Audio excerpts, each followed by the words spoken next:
এক নাবালিকা অপহরণের অভিযোগ তুলে দীর্ঘদিন পর যাত্রাপুর থানার পুলিশ লম্পটকে গ্রেফতার করতে সক্ষম হয়। ওই লম্পটের নাম তমাল সরকার, বয়স 24, তার বাড়ি লেফুঙ্গা থানা এলাকায়। গত 4 নভেম্বর 2023 সালে যাত্রাপুর থানার অন্তর্গত নিদয়া পঞ্চায়েত এলাকা থেকে 14 বছরের একটি নাবালিকা মেয়েকে অপহরণ করা হয়েছিল। ঘটনার সঙ্গে সঙ্গে নাবালিকা মেয়েটির অভিভাবক যাত্রাপুর থানার পুলিশের কাছে লিখিত অভিযোগ করেন। সেই অভিযোগের মূলে পুলিশ তাৎক্ষণিক বিভিন্ন স্থানে তল্লাশিতে নেমে 3 দিনের মধ্যেই মেয়েটিকে উদ্ধার করে মেয়ের অভিভাবককে ডেকে এনে মেয়েটিকে হস্তান্তর করে। কিন্তু লম্পটের সন্ধান পায়নি পুলিশ। বিগত প্রায় 6 মাস ধরে পুলিশ রাজ্যের বিভিন্ন প্রান্তে এবং রাজ্যের বাইরেও পুলিশ মারফত সন্ধানের প্রচেষ্টা নিয়েছিলেন, কিন্তু এই সুযোগে নাকি নতুন করে একটি বিয়েও করেছেন গোপনে। এই বিয়ের পর আসে নিজের বাড়িতে,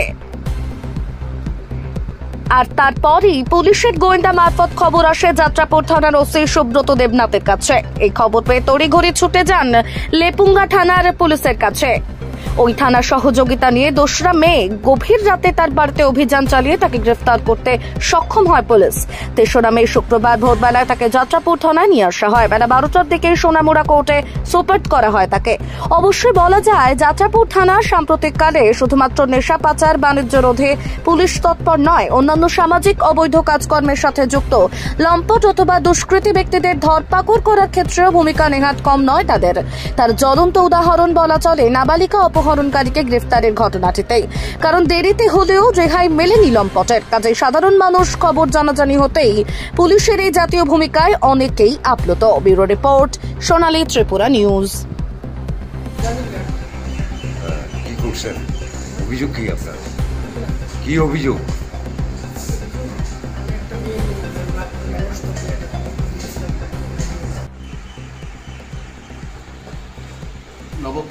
নভেম্বর মাসের 4 তারিখ 2023-এ নিদয়া এলাকা থেকে একটা 14 বছরের নাবালিকা অপহরণ করে নিয়ে যায়। তো আমাদের কাছে কেস আসে, আমরা অ্যাকর্ডিংলি থানাতে 2023-এর 7 নম্বর কেস নিয়েছি, আমার কেস নাম্বার। তো অ্যাকর্ডিংলি আমরা ইনভেস্টিগেশন করেছি। আমাদের কেসের investigation officer sub inspector Pritam Dutta. তো ইনভেস্টিগেশনে পাওয়া যায়, খবরটা পাওয়ার পরে দেখা গেল সে একে LBS জন পাওয়া যায়, দেখা গেলো কামালঘাটে দেখা যাচ্ছে। তো অ্যাকর্ডিংলি আমরা মেয়েটাকে 3 দিনের মধ্যে মেয়েটাকে রিকভারি করি। হ্যাঁ, আসামির বাড়ি, আসামি যে ছিল বের করি আমরা আসামিটাকে, তমাল সরকার, কিন্তু সে পলাতক, সে বাড়িতে ছিল না। তো মেয়েটা রিকভারি করে আমরা অফিসিয়ালি যা লিগেলি গার্জিয়ান হাতে আমরা হস্তান্তর করি। তারপর আমরা কন্টিনিউ রেড করে যাই, কিন্তু আসামি পলাতক। বিগত 6 মাস সে পলাতক ছিল। আমরা আমাদের সোর্স লাগিয়ে রাখি। গতকালকে রাত্রে ওকে দেখা যাচ্ছে ওই এলাকাতে। তা আমরা সেই আমার যে সিভিল আমরা ওকে কর্ডন করি।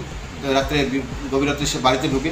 তো অ্যাকর্ডিংলি আমাদের সাব ইন্সপেক্টর এবং লেপুঙ্গা থানার অফিসার এবং স্টাফ আমাদের কোঅপারেশন করছে, তাদের সাথে জয়েন্টলি রেড করি ওদের বাড়ি থেকে। ওদের বাড়ি থেকে তাকে অ্যারেস্ট করে আমরা ভোর রাত্রে আমাদের নিয়ে আসি। আজকে তাকে কোর্টে আমরা ফরওয়ার্ড করছি, মেডিকেল করিয়েছি, পলিসি টেস্ট করিয়েছি, আমরা ইনভেস্টিগেশন করছি।